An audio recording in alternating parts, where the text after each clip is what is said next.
de la réunion. Voilà. Donc, j'affiche le programme et je vais laisser la parole à Thierry Libard, président de la CCS, pour introduire cette séquence.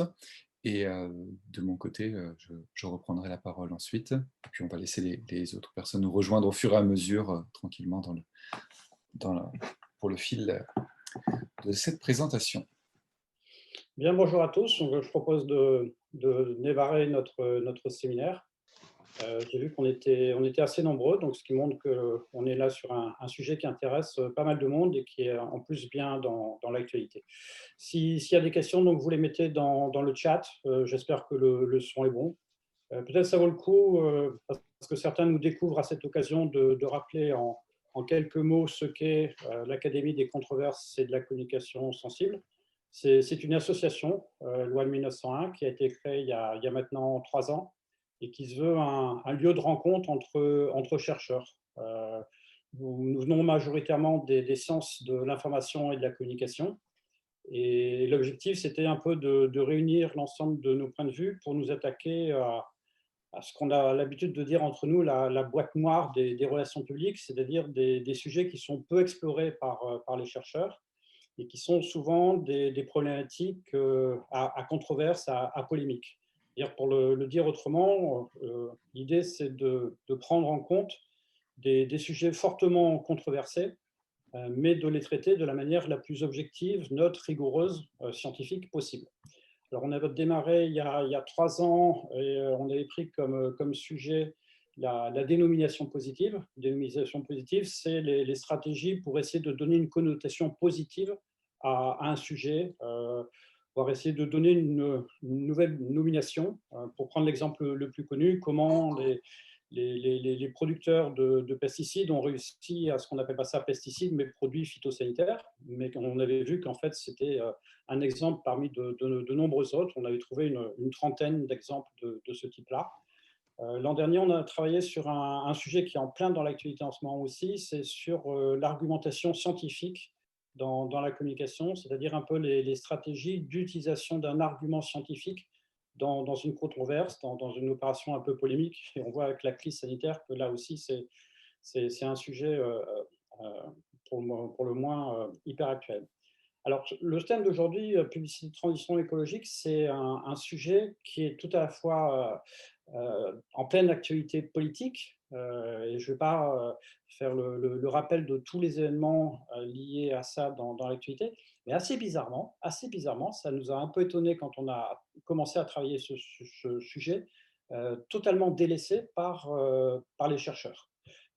J'ai regardé un peu les principales revues en sciences de la communication francophones, et que ce soit la revue Hermès, qui date de 30 ans, qui est la revue du CNRS, il n'y a aucun article sur un sujet comme le nôtre. La revue Communication et Organisation, j'ai trouvé un seul article sur le greenwashing. La revue Recherche en communication de Louvain, il y a quelques articles, comme la revue Études en communication de l'Université de Lille, mais très centrés sur les études sémio, l'analyse des signes dans les publicités liées à des problématiques environnementales. Donc, c'est un sujet qui nous a paru intéressant de le traiter. Et puis, peut-être de voir aussi la manière dont certains sujets sont pris différemment selon les disciplines. Clairement, pour nous, quand on parle de publicité de transition écologique, si on voit par exemple les sciences de gestion, c'est la recherche du meilleur impact. Mais pour les sciences de la communication, l'impact, c'est une notion qu'on va relativiser. Et pour les environnementalistes, c'est une notion qui est critiquée. Donc, c'est-à-dire, on voit comment les mêmes termes peuvent être perçus totalement différemment selon les disciplines. En tout cas, un sujet assez ouvert. La manière dont on a procédé aujourd'hui, c'est on a fait un appel d'offres il y a plusieurs mois. On a reçu pas mal de propositions. Il y a eu un comité scientifique qui a sélectionné les propositions. À chaque fois, on avait deux lecteurs qui donnaient leur avis sur les propositions reçues. Donc, c'est ce qu'on va vous proposer aujourd'hui. Par rapport au programme que vous voyez, il y a juste une petite modification. C'est le Jeanne Guien sur publicité et déchets qui a été retenu aujourd'hui pour des motifs professionnels, Donc, elle nous a envoyé sa présentation sous forme vidéo, donc on va vous la présenter. Voilà, je propose de ne pas perdre trop de temps et puis peut-être de repasser immédiatement la parole à François Lard, donc le secrétaire de notre académie. Donc, l'objectif, c'est chaque intervenant va présenter en 12, 13, 14 minutes son sujet, et ensuite il y aura un débat, et puis à la fin, un débat final. Voilà, bon séminaire à tous, merci d'être là, et à bientôt. Parfait, merci beaucoup Thierry. Oui, donc je rappelle les règles du jeu pour nos participants. L'objectif, c'est de présenter en 12 minutes afin d'avoir la possibilité d'avoir quelques questions-réponses directement à la suite de la présentation, même si on s'est ménagé un temps de discussion au moins une vingtaine de minutes à la fin. Donc on va essayer de rester dans les temps. Je jouerai le rôle du gardien des temps de manière assez sévère, hein. Donc je peux couper les micros si jamais vous dépassez. Je ne pense pas qu'on y arrivera.